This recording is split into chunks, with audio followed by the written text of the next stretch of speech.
going on, ladies and gentlemen? Welcome back to the channel. My name is Paul. This is the Leeds Therapy. If you haven't done so already, if you could hit the subscribe button, if you could smash a like on the video for me as well, and also any comments that you've got, please feel free to leave them in the comment section down below. So, let's get into this one then. I've just finished watching the match against Blackburn, and this is like an initial reaction kind of straight away sort of thing in terms of how I feel about the game overall. Well, we got the changes that we kind of wanted in terms of moving people around, and I thought the first half was absolutely fine, apart from obviously not scoring a goal. Blackburn literally set up with 5 in defence and 4 midfield. That was about it. And what they were hoping to do, which they in turn managed to do, was to catch us on the break with pressing forwards. Now, we get into the second half and it's kind of going all right, but you can kind of feel it coming. The substitutions, I think, overall baffled me slightly. I think bringing Byram on for Roberts was a mistake, and I think that is key to the goal that Blackburn scored, because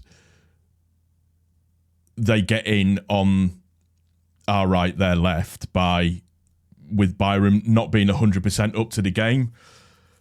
And I think if Roberts is on, that doesn't happen. I think he takes care of Schmidix, however you pronounce his name. Schmidix, however you pronounce his name, I think that's right. And, I mean, great finish from him. You've got to give him plaudits for that. But there seems to be this thing of let's throw on all of our attackers and see kind of what we can do. And the Nonto substitution made no sense either, because Nonto was probably the liveliest out of everybody. I don't think Somerville had a particularly good second half. He was all right first half, being a bit greedy, but second half, no, he needs to have been. It should have been Somerville that was substituted for me. That's just, again, this is just personal opinions. The Pirro, it's a difficult one because I don't think Pirro played particularly well, but again, that's that. He's a false 9. He's not a number 10 midfielder. And, you know, for me, the elephant in the room is the Rutter situation. For as great as he has been for the entire season, and he has, after the international break, he's just not been the same player. He really hasn't. And we've struggled a little bit in that essence, in that sort of centre of midfield. We've had the issue with Kamara being poorly. We've had the issue with Gruev not being 100% fit. Yep, the international break has absolutely screwed us over 100%. You know, you can't get away from that fact. And, you know, we were all looking at it going, right, great, we've got a real opportunity now to go and get a march on Ipswich in particular, and you know, potentially go to the top of the table as well. And we've let that slip completely. And the players have to take the share of the responsibility for that. Substitutions that Farke made, I don't agree with. I don't think they were the right substitute. The only one was Dan James looked really, really threatening when he came on.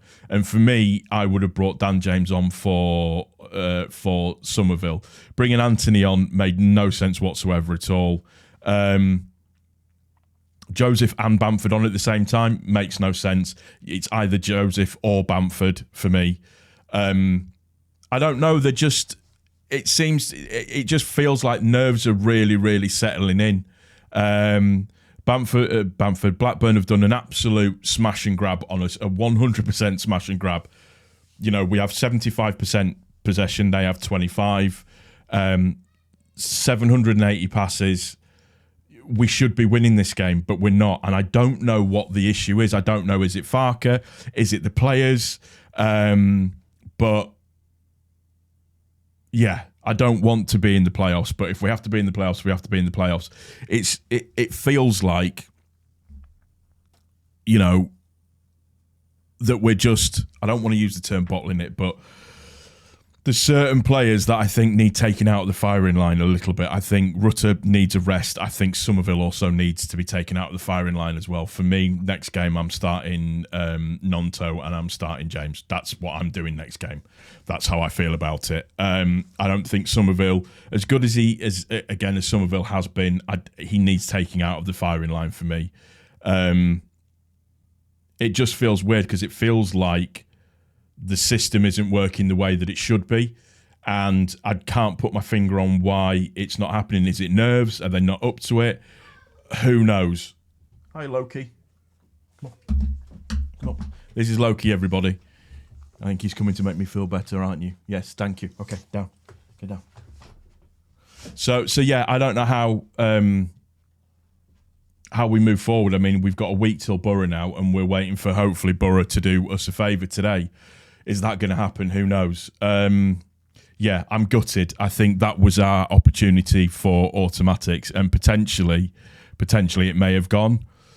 It's not over, but potentially it may have gone, and everybody's to blame as far as I'm concerned. I don't think it's just, you know, singling out one person or anything like that, but everybody is to blame. But yeah, I'm really gutted. The performance was not great in the second half. It was poor. I don't know what happened. I don't know what was said at half time, but absolutely poor. Let me know what you think in the comment section down below. If you've enjoyed the video, click like. If you're new to the channel, subscribe. And yeah, I'm going to go cry in a corner now. Take care. Bye.